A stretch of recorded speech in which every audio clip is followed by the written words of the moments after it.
Bonjour les amis, alors aujourd'hui je réponds à des interrogations constantes sur le baking soda avec le vinaigre de cidre de pomme ou avec le citron. Alors je vais vous expliquer ce que je fais, je vais vous expliquer mon protocole et pourquoi j'utilise ce protocole. Dans le cadre du cancer, vous devez savoir qu'un oncologue célèbre a soigné avec des taux de réussite énormes le sarcome d'Ewing grâce à l'aide de baking soda en particulier. Alors c'est toujours contesté, c'est difficile de savoir la vérité. Ce que je peux vous dire en ce qui me concerne, c'est que ça réduit énormément mon arthrose et mon arthrite. Donc, allons-y. Alors, tout d'abord, on ne fait jamais rien au hasard. C'est-à-dire, en premier, les amis, on se teste. On se teste à l'aide de ces bandelettes qui vous donnent votre pH. Votre pH, alors là, vous voyez, donc vous achetez une boîte comme ça s'appelle pH Test Strip. Alors, si votre pH est aux environs de 4, 5, 4, en tout état de cause, là, personnellement, j'en prends. Alors, je vais vous montrer, puisque c'est les choses les plus importantes que vous me demandez, c'est comment je fais. Je prends donc du baking soda classique, voilà, celui qu'on met dans le frigo, vous voyez, tout simplement. Ici, vous avez la marque, c'est le plus connu.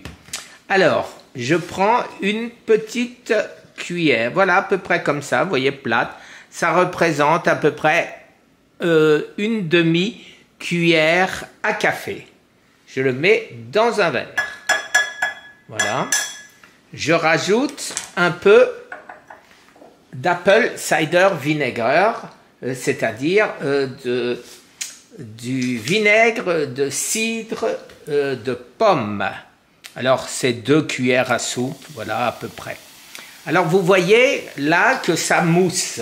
Alors, le fait que ça mousse, ça veut dire que il y a une partie du baking soda que je viens de mettre ici a disparu, vous avez vu, il s'est envolé dans l'espace sous forme de CO2.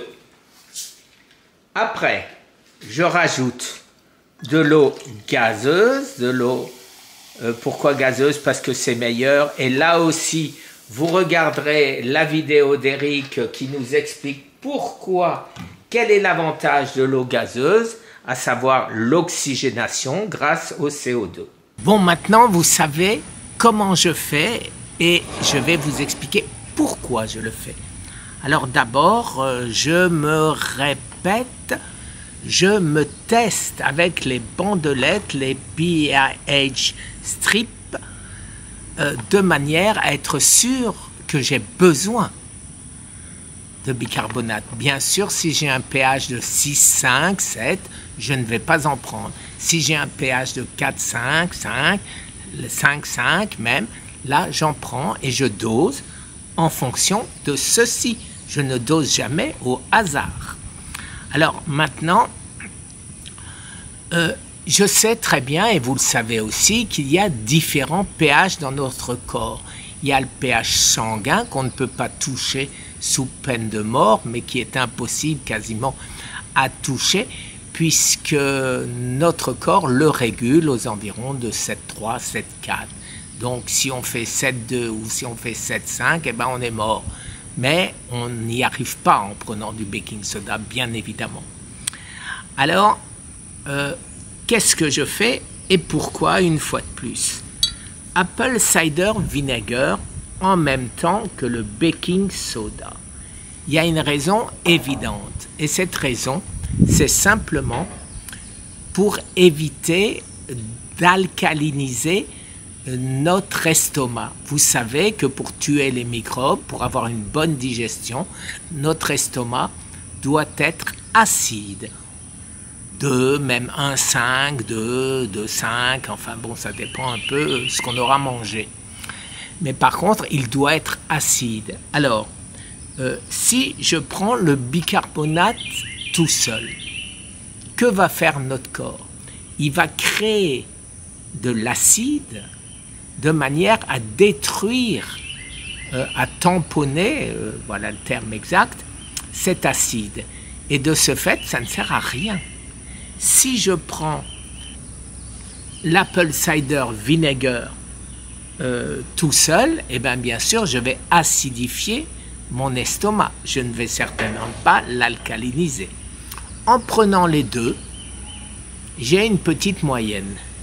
Alors, cette moyenne fait, et vous le savez certainement, qu'aussi bien le citron que le baking soda, après métabolisation, donc après digestion, ont un pH de 9 contre 2,4 à l'origine. Et donc, bien sûr, on alcalinise. Mais on alcalinise quoi? On alcalinise ce que j'appelle le milieu ambiant. C'est ce que le cancer déteste. La preuve en est, quand on fait pipi du bicarbonate, puisqu'on est monté à 7, à 7,5. Donc, ce bicarbonate a bien transité à travers notre corps et a bien sûr alcalinisé, puisque notre corps le rejette sous forme d'urine. De la même manière que le corps rejette l'acide lactique ou acide urique ou tout autre type d'acide quand vous avez un pH trop acide. Alors, l'acidose, c'est dangereux. L'alcalose, c'est dangereux. Donc, ne faites pas n'importe quoi, s'il vous plaît. Alors maintenant, vous savez que je mange OMAD. OMAD, ça veut dire une fois par jour. N'importe quelle heure que je mange, j'attends en gros 3 heures. Et 3 heures après, je prends mon baking soda. Sachant que je ne peux plus rien manger sans avoir le risque de ne pas tuer les microbes dans ma digestion, et ça, c'est pas bon du tout.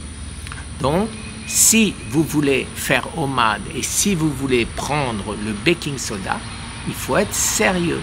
Si vous avez décidé de manger à midi, vous mangez à midi, mais vous ne mangez, vous prenez votre baking soda à 3 heures, à 15 heures, et après, vous ne mangez plus rien jusqu'à midi du lendemain. Si vous avez faim un peu avant et que vous avez envie de manger à 10 heures ou à 11 heures, aucune importance. Ce qui est important, c'est de garder les 3 heures après, de manière à ne pas affecter votre digestion. Voilà, je pense avoir été précis, je pense avoir expliqué correctement tout ceci. Merci les amis, très très bonne journée. Au revoir.